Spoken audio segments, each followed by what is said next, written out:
उम्मीद करते हैं कि 2027 में डायरेक्ट टक्कर का सौभाग्य मिलेगा। अभी तक डायरेक्ट नहीं हो पाई है, लेकिन अब की सौभाग्य मिलेगा और ये मैं सुनिश्चित कराऊंगा कि समाजवादियों की डायरेक्ट टक्कर रामचंद्र यादव जी से हो।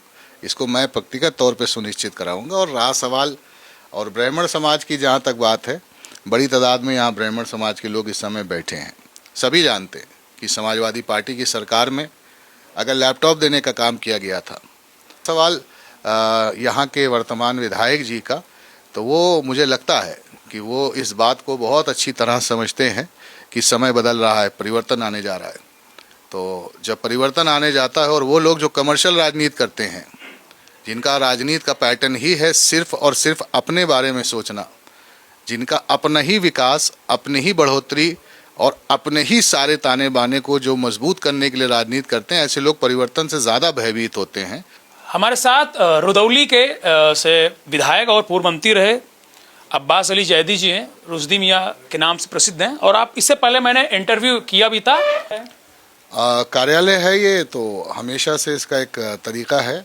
जो क्षेत्र के लोग हैं वो सुबह के वक्त इस समय आते हैं और जो कुछ भी बन पड़ता है हम लोगों से, जो भी समस्याओं के समाधान के लिए निजी तौर पर या सरकारी तौर पर जो भी राहत दिलाई जा सकती है वो राहत दिलाने की कोशिश की जाती है। सरकार तो कहते हैं, सरकार के जो माननीय है वो कहते हैं कि इस सरकार में लोग खुशहाल हैं, परेशान नहीं हैं।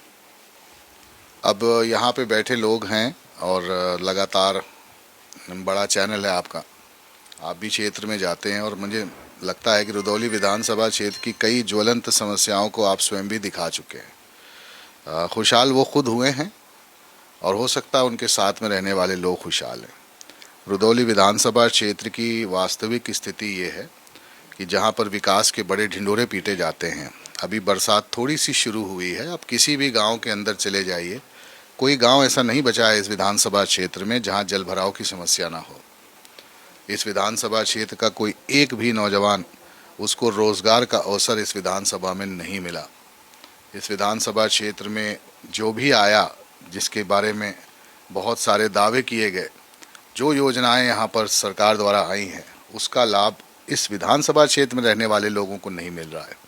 तो विकास की जो बात हो रही है या लोगों के खुशहाल होने की बात हो रही है, ये जो थाने जाते हैं और थानों से निकल के आते हैं, या जो तहसील में जाते हैं और उसके बाद निकलते हैं, आप उनसे ज़रूर पूछिए कि कितना वो खुशहाल महसूस करते हैं। आज वास्तविकता है कि पूरे उत्तर प्रदेश में, रुदौली ही विधानसभा क्षेत्र में नहीं, पूरे उत्तर प्रदेश में आज न्याय के लिए गरीब आदमी, कमज़ोर आदमी, वो चाहे थाने हों, चाहे तहसील हों, चाहे सरकारी और महकमे हों, चाहे अस्पताल हों, आज सुविधाओं के लिए जो जाते हैं, तो जिस तरीके का रवैया है सरकार का, वो उनके चेहरे से आपको साफ तौर पे झलकता है।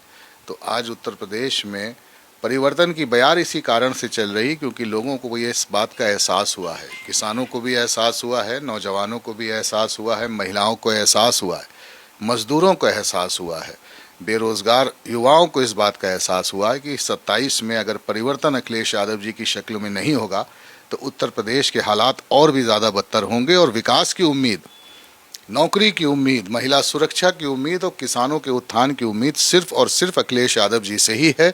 और यही कारण है कि आज समाजवादी पार्टी के समर्थन में सभी वर्ग के लोग, सभी जाति के, सभी धर्म के, सभी वर्ग के लोग, बड़ी तादाद में व्यापारी समाज के लोग, बड़ी तादाद में प्रबुद्ध समाज के लोग आज समाजवादी पार्टी के राष्ट्रीय नेतृत्व आदरणीय अखिलेश यादव जी के साथ खड़े होकर के उत्तर प्रदेश में परिवर्तन लाने में बहुत बड़ा सहयोग और योगदान दे रहे हैं। उनका एक स्टेटमेंट था कि समाजवादी पार्टी ने, पवन पांडे जी ब्राह्मण समाज से आते हैं, ब्राह्मण का टिकट पक्का करके उनको बलि का बकरा बना दिया है अयोध्या से। जी, समाजवादी पार्टी ने उनको भी विधायक बनाया है। समाजवादी पार्टी से ही विधायक बनने का उनको सौभाग्य मिला 2 बार। समाजवादी पार्टी के जिला अध्यक्ष भी रहे हैं वो।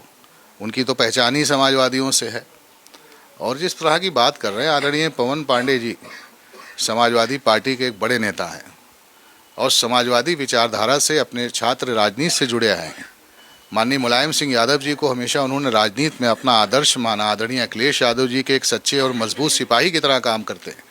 और वो किसी, ठीक है, आदरणीय पवन पांडे जी एक ब्राह्मण समाज के परिवार में पैदा हुए, लेकिन ये मुझे कहते हुए और समाजवादियों को कहते हुए गर्व होता है कि आदरणीय पवन पांडे जी ऐसे नेता हैं कि सभी समाज के लोगों को और सभी वर्ग के लोगों को और हर ज़रूरतमंद को हमेशा से साथ लेके चलें। और एक लंबा इतिहास उनका है संघर्षों का, छात्र राजनीति से लेकर के विधायक बनने तक और माननीय मंत्री बनने तक एक बहुत बड़ा इतिहास उनका रहा है। और रहा सवाल यहाँ के वर्तमान विधायक जी का, तो वो मुझे लगता है कि वो इस बात को बहुत अच्छी तरह समझते हैं कि समय बदल रहा है, परिवर्तन आने जा रहा है।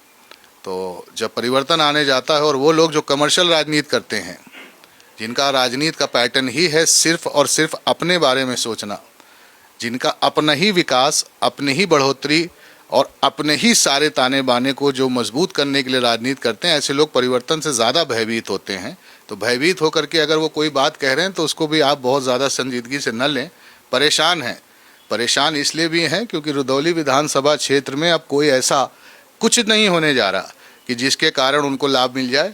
समाजवादी पार्टी पूरी की पूरी यूनाइट हो चुकी है और समाजवादी पार्टी से जो भी चुनाव लड़ने आएगा, अब्बास अली ज़ैदी सुनिश्चित कराएंगे कि रुदौली विधानसभा क्षेत्र के सभी वर्ग के लोग उनके साथ खड़े होकर के समाजवादी पार्टी को जिताने का काम करें। यहाँ विधायक जी का कहना है कि सबसे ज़्यादा पैसा जो विकास का अयोध्या आता है उसका कुछ हिस्सा रुदौली, मतलब सबसे ज़्यादा विकास तो रुदौली और अयोध्या में ही हुआ है। तो अयोध्या की सीट अगर वहाँ से ब्राह्मण उम्मीदवार टिकट दिया तो वो तो हारने वाले हैं। और रुदौली में उनके अगेंस्ट कोई खड़ा भी नहीं होता, उनकी पार्टी से भी किसी के पोस्टर बैनर भी नहीं लगते हैं, डायरेक्ट टक्कर होती है।